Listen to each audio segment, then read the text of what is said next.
Welcome to part 4 of chapter 2, and we will look at theories of cognitive development. In this section and in this video, we will look at 3 theories that have to do with cognitive development, how your mind develops, how your thinking develops. And the first one is Piaget's theory of cognitive development.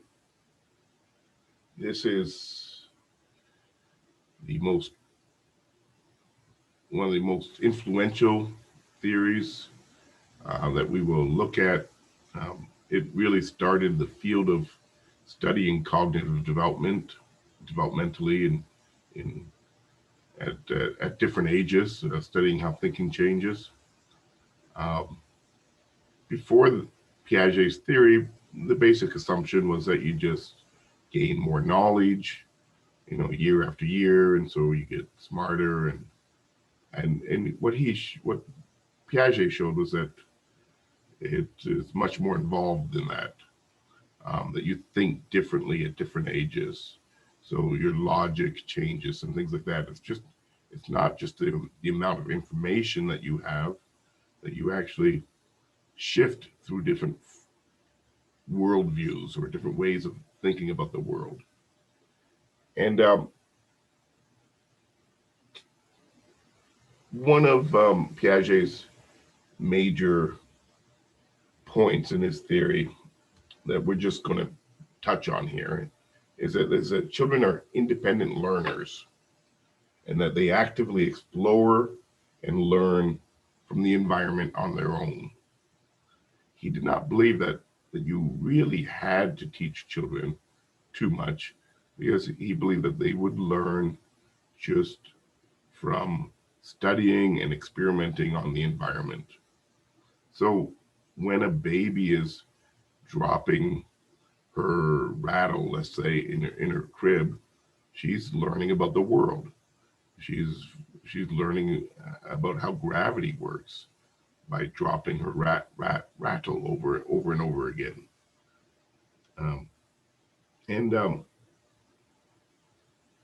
The basis of Piaget's theory is the idea of the scheme or schema.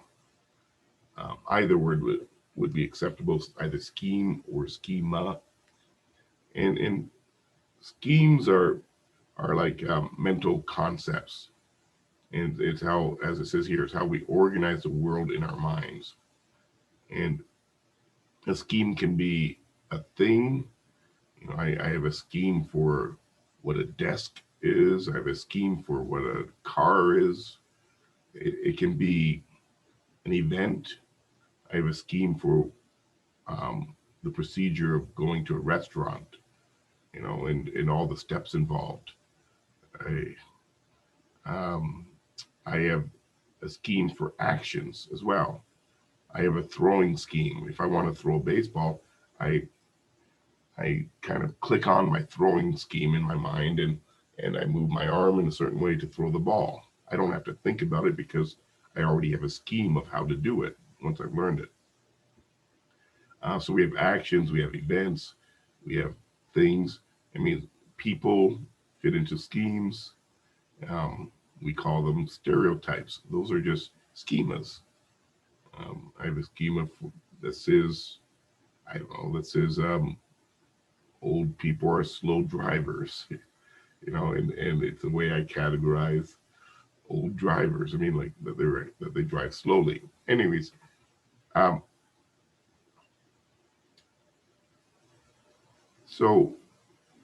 one more thing. Concepts as well. We have schemas for concepts that are don't represent actual objects or anything like that, or people. So like I have a schema for what democracy is, and I have a schema for the concept of fairness, and I have a schema that represents, jealousy, let's say, an emotion, and I have a mental concept of what that is. So we're representing everything we know about the world. We're representing actions and events and people and objects, and and mental concepts, uh, and his theory gets into how these schemas are formed and how they change over time. We're going to look at, we're just spending one slide here because we will look at it again in another chapter, but so we're just going to touch on it. But basically, two important terms that talk about how we use schemas is are assimilation and accommodation. Um, Assimilation is when you use your existing set of schemas, your existing view of the world, in order to um, understand some new information. So, just to give you a simple example, a young child, they have, I don't know, they have a dog at home. Maybe it's a lab, and they've also seen other dogs in books. Um, they've seen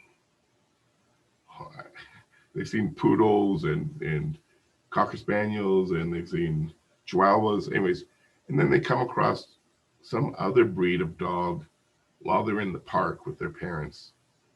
Well, that child may correctly classify this new creature also as a dog, even though it's never seen this particular dog before, and it may even be a new breed that it's never seen before. But based on its schema, which includes that dogs have fur and four legs and a tail that they wag, and they lick or bite, and anyways, they bark, um, and then they see a new creature that fits all this classification, then they assimilate this new information by using their existing schemas. So they understand that this new dog, let's say it's a Rottweiler. I mean, they've never seen one before, even in a picture or at home, but it looks like a dog, and so that is assimilation. They put this new item into a category that they already know. Excuse me. Um, Accommodation is when they come across new information and it does not fit neatly into their schemes, into their current understanding of the world, or they may try to assimilate this new information or this new event, and then they find out that they're wrong. And so accommodation is about changing the schema, um, in order to accommodate the new information, in order to make it fit into the mind. So it may involve changing an existing schema that turns out to be wrong, or it may involve forming a brand new schema. So a child that knows what dogs and cats are, and they're in the park with their parents, and all of a sudden a skunk runs out.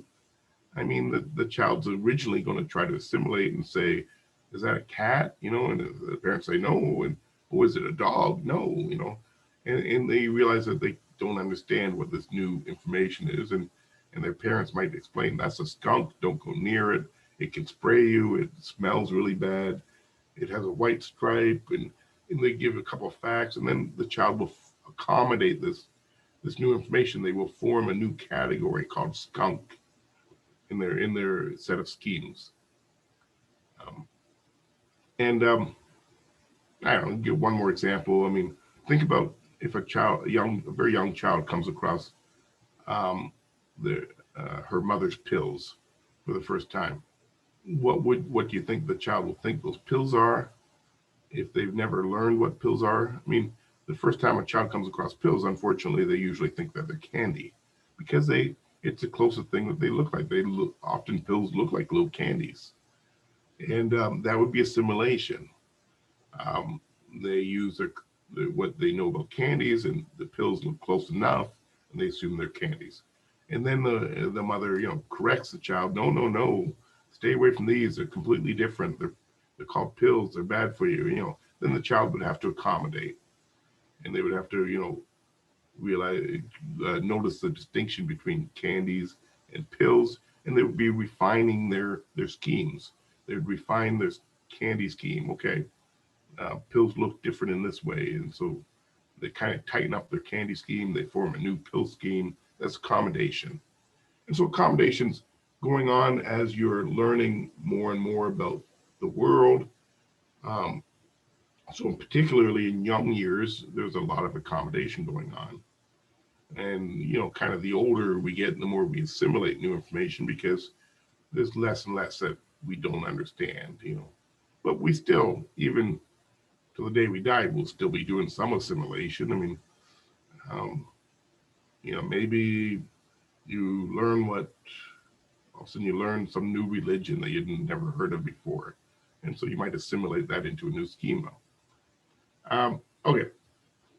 Anyways, this is the real kind of basics. This is when I talked about theories being a beast. I talked about theory being a beast. This is one of them. There are so many parts and articles and pages and books written, and so we're just touching on it here.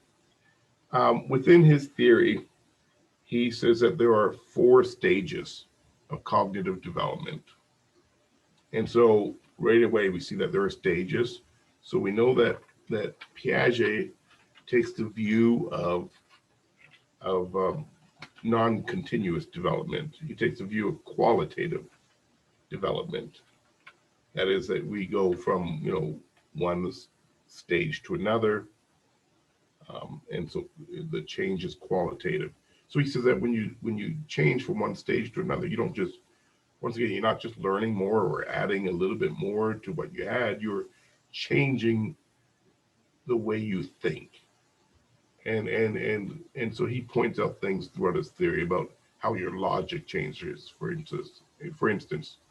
So like preschool children are very illogical.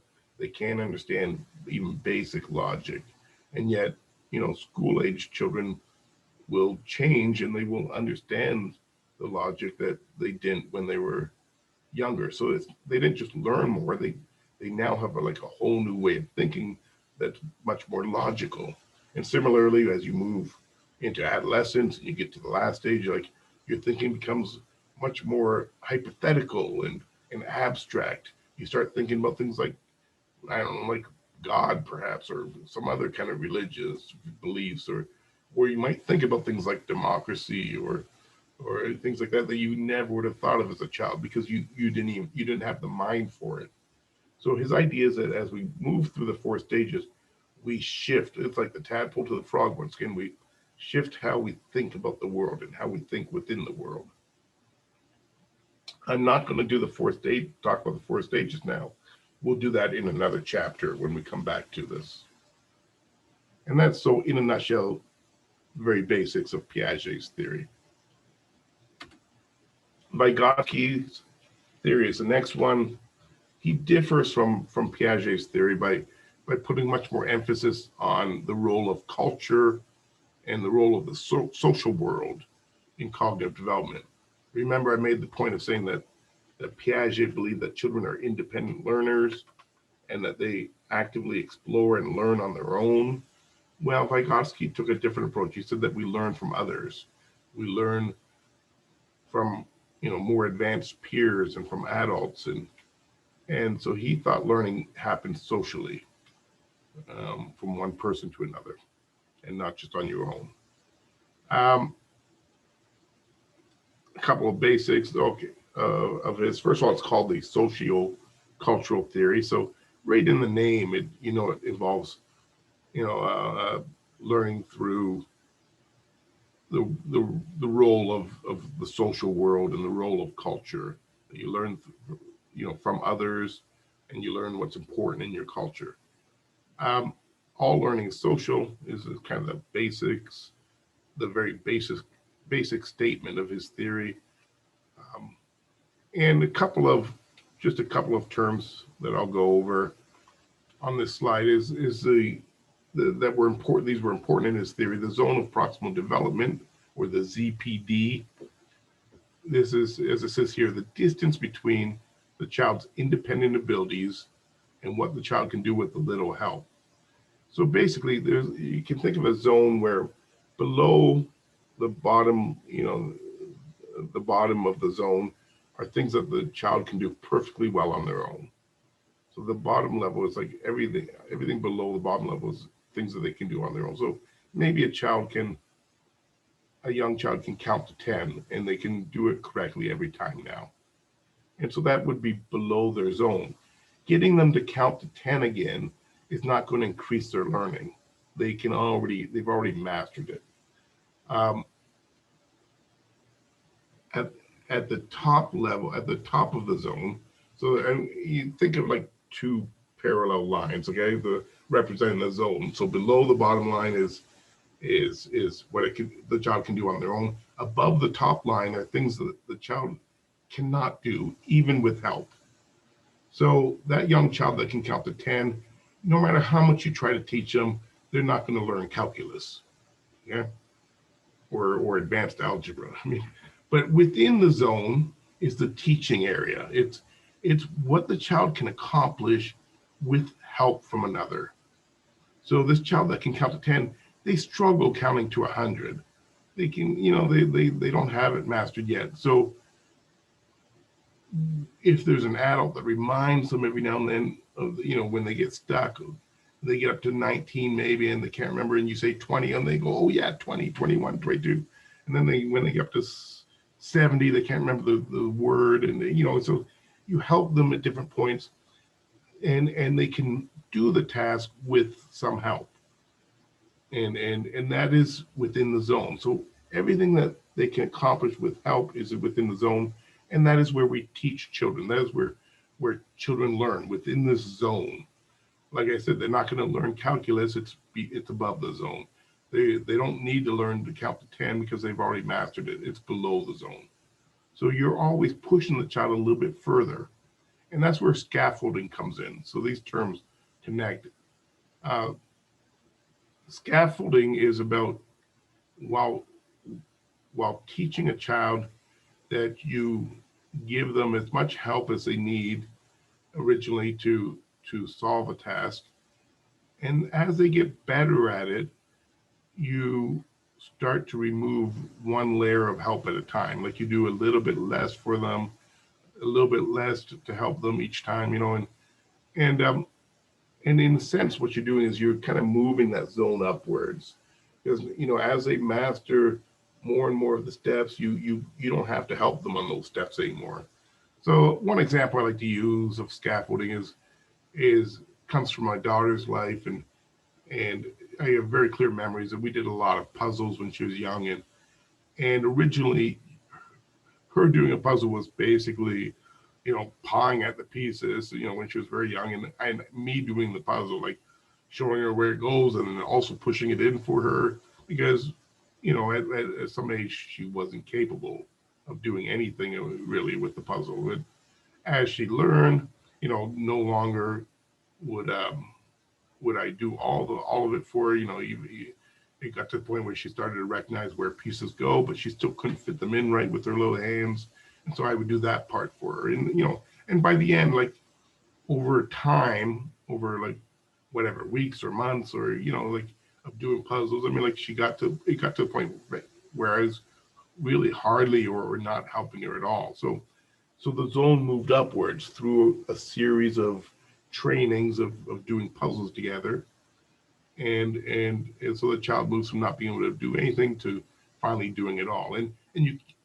So scaffolding is that you can't just go from one extreme to the other. You can't just say, oh, I'll just give them the puzzle until they do it all on their own. I mean, like you have to help them as much as they need it at any point. And so if you think of a series of scaffolds, it's like layers, and you're kind of you're moving one layer at a time, and so it's moving the zone up. Okay, and that's just real basics. Once again, of Vygotsky. The third cognitive development theory is information processing. This is another beast of a theory. It's huge. Information processing covers topics like memory, decision making, problem solving, language. I don't know what else. working memory. Anyways, what else would be in here?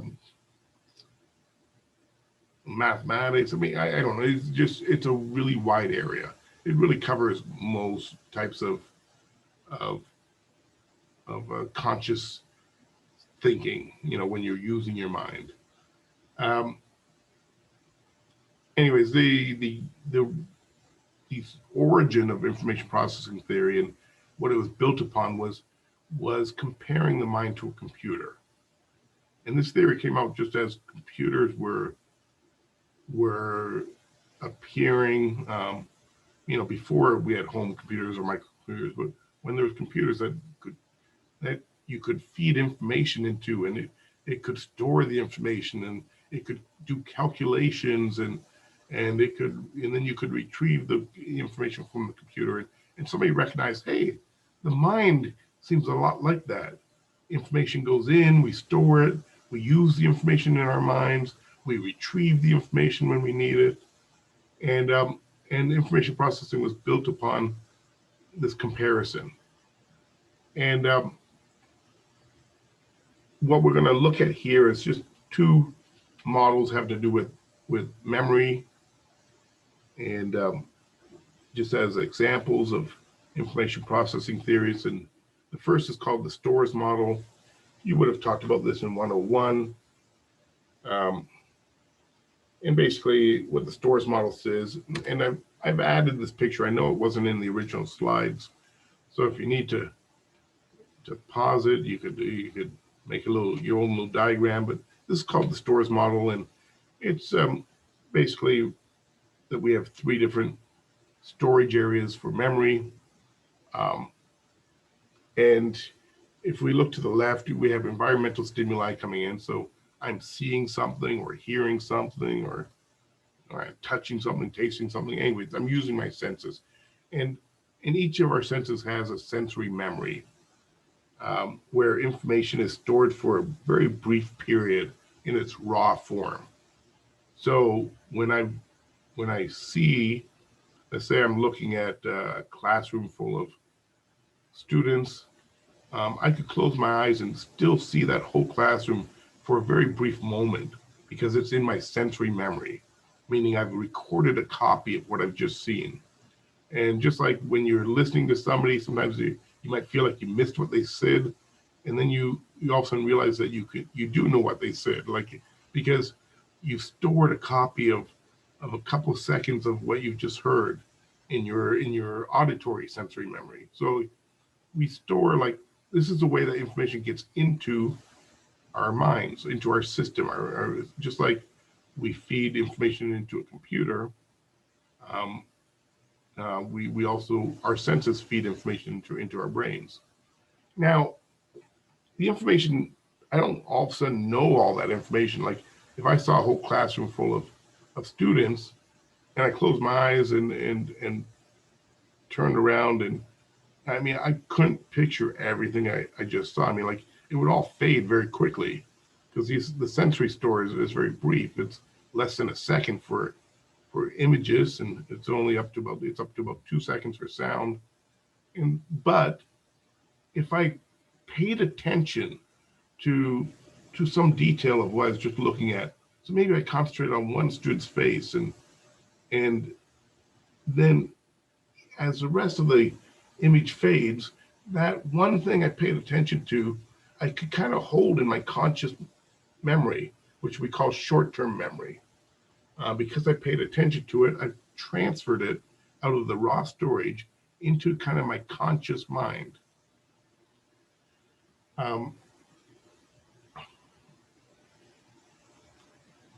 Now, when information is in short-term memory, you can keep it alive there by doing what's called maintenance rehearsal. You can repeat the information over and over. That's maintenance rehearsal. So you just looked up a phone number, and then you got to go find your phone to punch it in, and it's across the room. So you repeat the phone number to 978-0329, 978-0329, like, and that's called maintenance rehearsal. You're repeating it to yourself in your mind. It keeps it alive for a little while. but it only keeps it alive in short-term memory. And then once I don't need that information anymore, I'm not going to remember it 5 or 10 minutes later. I mean, I just maintained it for as long as I needed it. To actually transfer it to long-term memory, maybe I want to remember this phone number tomorrow, I would have to do some kind of elaborative rehearsal. You see that green arrow? Elaborative rehearsal means some kind of deeper processing, not just repeating it to myself. I would actually have to think about it. Maybe I connect it to something I already know, or I figure out a mnemonic, a memory aid. And just to give you one quick example, I'm really bad at names, remembering names.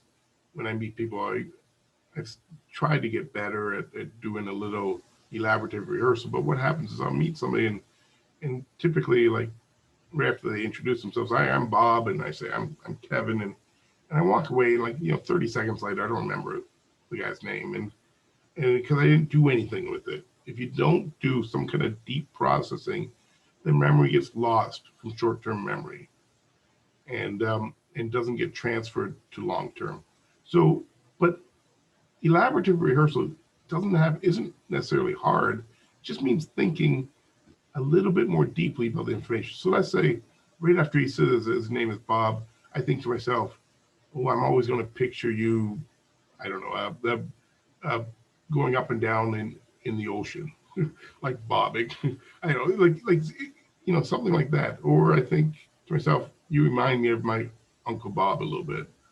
You have similar hair. Like, that's deep processing. It doesn't have to be much, but I'm connecting it. In one case, I'm connecting it to the word Bob, like bobbing in the ocean. In the other sense, I'm connecting it to another piece of information I know. My Uncle Bob has similar hair. And that would probably be enough that I would remember his name later.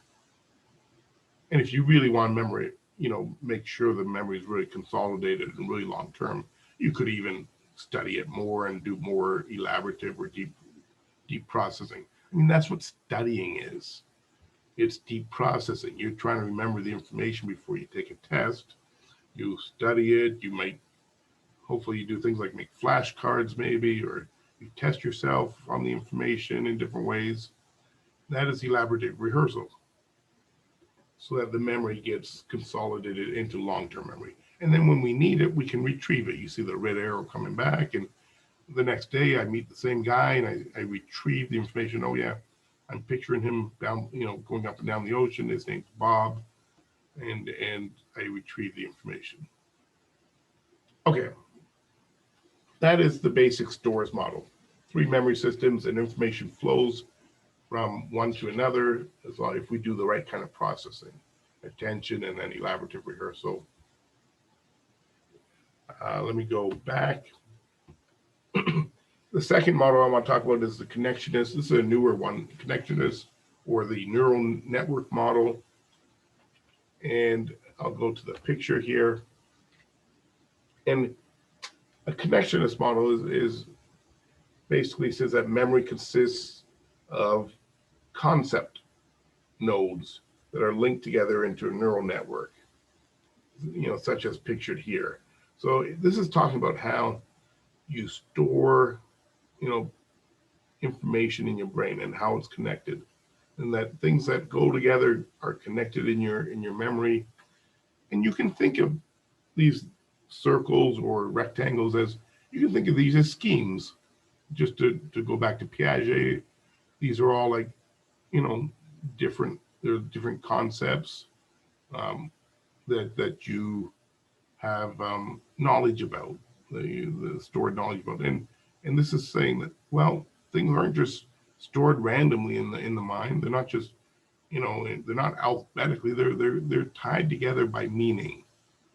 And so in the center we have obesity. So let's say I'm thinking of obesity. I mean, there's a lot of other concepts that are closely tied to that will pop into my mind because they're linked together. So I might want to think about the causes of obesity, how to prevent it, family family factors, cost to society, risk, and then each one of those has concepts attached to them. So causes include overeating and genetics and lack of exercise and junk food, and those would have concepts tied to them as well. And so it's kind of like your memory is like a kind of like a web of interconnected ideas, and sometimes it's the connections might even be they're not like directly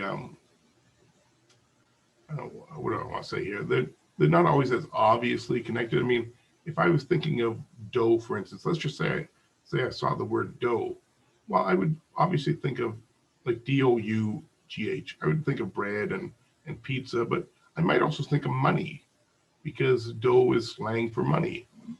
So it can be something like a connection like that, where just one thing is connected to another because it's represented by slang usage. And anyways, I would also think of peanut butter and jam. And okay, enough about dough. But anyways, this is a network model. And there's a lot of evidence, experimental evidence that's been done showing that this seems to be basically a correct kind of formulation of how things are connected. Because they do studies where they activate like one term in a person's memory, and then they see how long it takes them to think of related things, and the more closely related to things are, the more quickly they can come up with the related word. If it's more distance, so like if I think about the term robin, then the term wing, and then I have to do a fill in the blank, let's say, and the answer is wing. I mean, robin is very connected to the word wing. And so I would come up with an answer very quickly. Now, instead of robin, I was given a cue word animal. Well, animal's also connected to wing, but it's more steps away. Because animal, one kind of animal is birds, and one kind of bird is a robin, and robin has wings, or birds have wings, I guess. But anyways, they've done experiments showing that whenever we activate any concept in our mind, there's what's called spreading activation to related concepts. The closer the concepts are related, the more active they become in your mind, and the easier to recall. So just to finish up here, I would say one example that kind of points this out is, if let's say you're blanking on, let's say something like the name of a movie, you just can't remember the title of a movie. Try thinking of if you know one of the actors' names, all of a sudden just think of that name and think, okay, I know Ben-Hur, no, I know Charlton Heston's in the movie, and then all of a sudden Ben-Hur, the title Ben-Hur comes to me. This is an old movie that starred Charlton Heston, anyways. And it really works because those concepts are related in your memory. So if you think of a related concept, it activates the concept you're trying to remember. So if you're taking a test and you can't remember a concept, think of related concepts, and they may activate what you're searching for. Okay, this finishes the theories of cognitive development section and video 4.